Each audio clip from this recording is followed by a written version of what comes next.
Assalamu alaikum and good evening, everyone. After two legendary presentations, talking to a fully packed crowd, it's not an easy task. I hope we're together on this. Are we? Yes. Right. So, if you're lost in the world of theology, objectivism, and philosophy, I'm here to take you to Malgudi. Malgudi, with its mud-baked houses, street dogs, caravans, lanterns, old and shabby places, crowded markets. Malgudi days will definitely take you over by nostalgia of walking through a village from the 1940s. It is small, old, shabby, and dirty, but it is a real India as seen by the one who belongs to it. Malgudi Days, written by the Sahitya Academy winning author R.K. Narayan, is a collection of 32 short stories. Like a box of chocolate, assorted and exotic, you go through each short stories that are filled with a potpourri of characters and a wealth of morals and flavors. We're going to play a guess game in here. Can anybody tell me where in the Indian map lies Malgudi? In fact, Malgudi is a brainchild of R.K. Narayan. Like William Faulkner's Yogyakarta County, Malgudi Days is a brainchild. Malgudi is an imaginary town created by its author R.K. Narayan. But when you read through it, it sounds so real that you can hardly differentiate it from a real village. In fact, R.K. Narayan, who along with Mulk Raj Anand and Raja Rao together, they call the big three of Indian fiction. He publicized the Indian fiction on a global front. His writings resonated with the entire globe, and he dramatically changed the literary scene in India. As you read through Malgudi, you'll definitely see a potpourri of characters, as I already mentioned, many normal individuals who resolve their lives on a daily basis.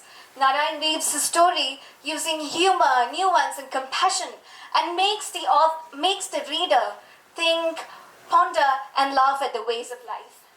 In fact, as we explore several different novels that are contemporary to Malgudi, we go through Khushwant Singh, a novel that's very close to my heart, Train to Pakistan. In it, Khushwant Singh talks about the turbulences of partition in a town called as Manu Majra, in a village called as Manu Majra. In it, we see the blossoming and blooming of love between Juga and Nuru, and how Nuru resolves her conflicts with immense strength.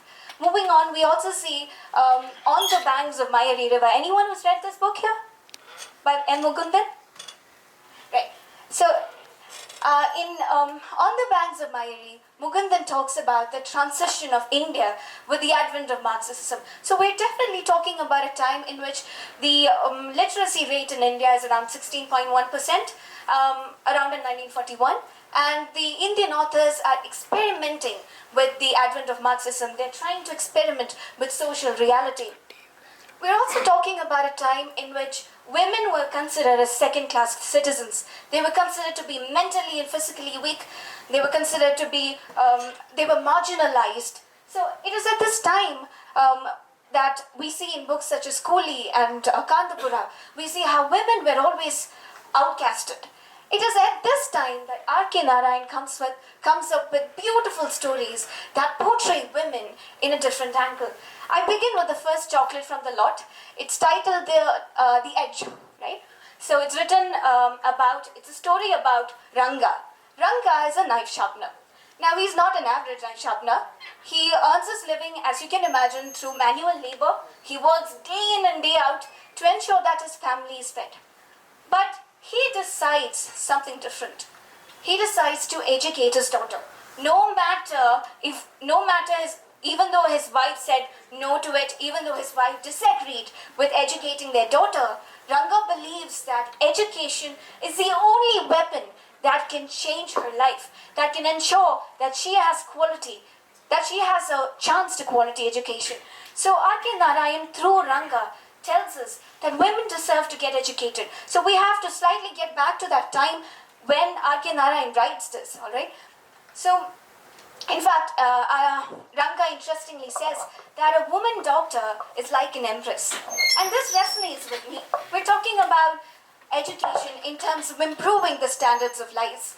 Education is the only weapon that can change us from a state of stagnation. My mother often tells me, education is the only asset I can give you.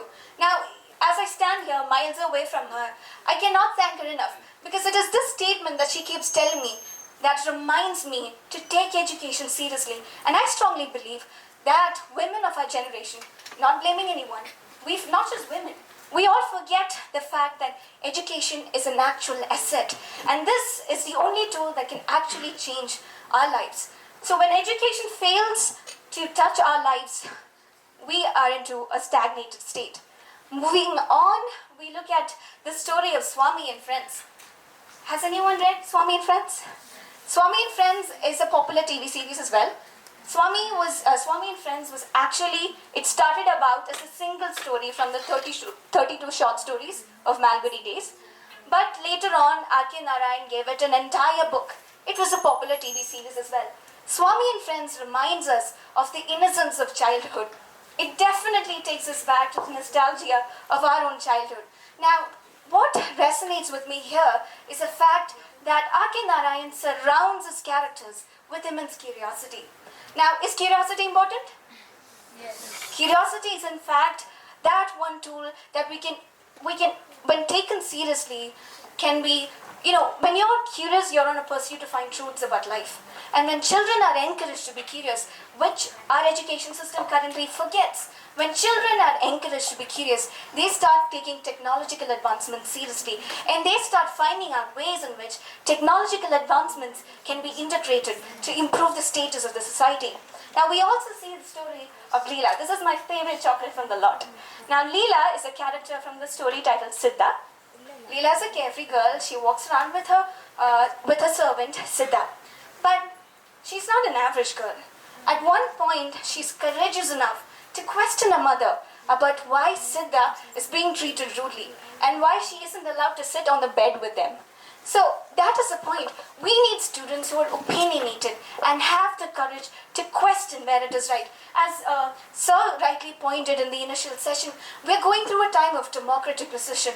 And if we're not loud enough to question where our rights are stopped, what are we? So I believe that through Leela, RK is telling us to be opinionated, to not fear, and to raise our voices wherever necessary. This is a story of Aya. Now, Aya is a housemaid, and she has never been called by her name. All throughout her life, she's been called as Aya. That's it. Now, Aya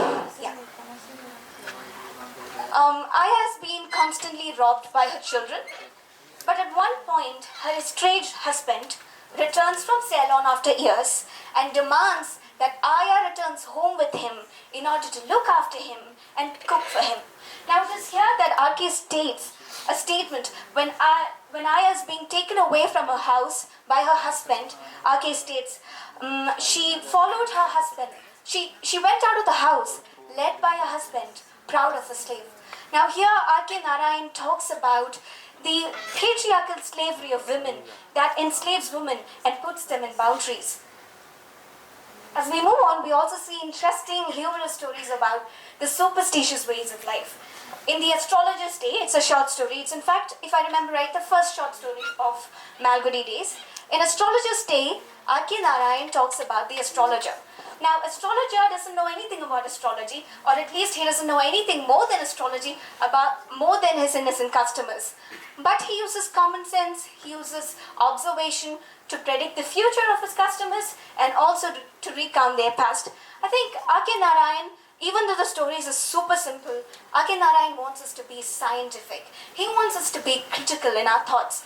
And I think through his stories, R.K. Narayan wants us to step up, rise above our superstitious ways of life and start believing scientifically, start believing critically. Now, this is a story of the blind dog. Now, in the story, the blind dog, the dog isn't blind, but rather, the dog used to walk around through the markets enjoying the freedom he once had. But a blind beggar seizes his freedom and controls him completely. he exploits the loyalty of this poor dog for his greed. Now, through the story of the blind dog, R.K. Narayan wants us to understand about the huge difference between humanity and animals. We often at times we perceive animals to be different, but R.K. Narayan tells that irrespective of how different our external appearance might be, we're all same deep inside. There is also a story of Attila. Now, Attila is a dog, a pet dog, who is accidentally hailed as a champion. Through the story of Attila and even the blind dog, R.K. Narayan wants us to see the world through the vision of other organisms, and here the dog being the case. And in fact, empathy and equality are two important qualities that R.K. Narayan constantly wants to propagate through the story. We see the story of Selvi, we see the story of Raju, the pickpocketer. It's not always that you learn to look at life from the point of view of a dog or a pickpocketer. Now, returning to the value of empathy, in fact, researchers today reveal that the empathy is a key skill that any child requires. It can help in their collaboration, it can help in their creativity, negotiation, it can help in identifying the needs of others and also have emotional connections with other individuals. And I believe that we need to repair our system of education in order to propagate the value of education. Like Paper Towns, like Kumpulangi Nights, Bangladesh, and Finding Nemo, anything that you can find in common? Here in Malgudi Days, R.K. Narayan weaves several different characters around the fabric of this one place, Malgudi. And I think that's what happens in Kumpulangi Nights and Bangladesh to an extent, right? Malgudi Days is a delight. As you read through it, you're definitely going to learn that even the most simplest of things can teach you a wealth of lessons. If there's one thing that I can take away from this book, it is to empathize. It is to empathize with a pickpocketer, with a dog, with a street dog, and with a child, and to understand that we are all equally as human as they are. Thank you.